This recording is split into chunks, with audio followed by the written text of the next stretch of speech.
Hi, it's the 4th of February here today. Very cold, really windy, it's really strong winds, but it's turned out to be quite a fine, pleasant day. Just it's a little bit windy. I'm in the bottom polytunnel and I'm starting to think of actually putting some fertiliser onto the beds. If you remember, the beds were turned over in January. There were poultry manure was added to them onto the top. That's since been forked in and I'm now ready to start adding some fertiliser. Now a lot of people say, which fertiliser should I put on to feed the plants?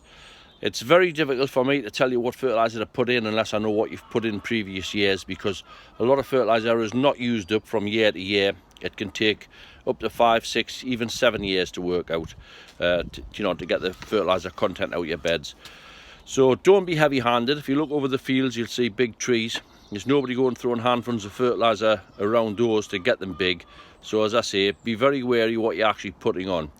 The beds that I'm going to address today, they haven't had anything grown on them for 10 years until last year gone, 2019.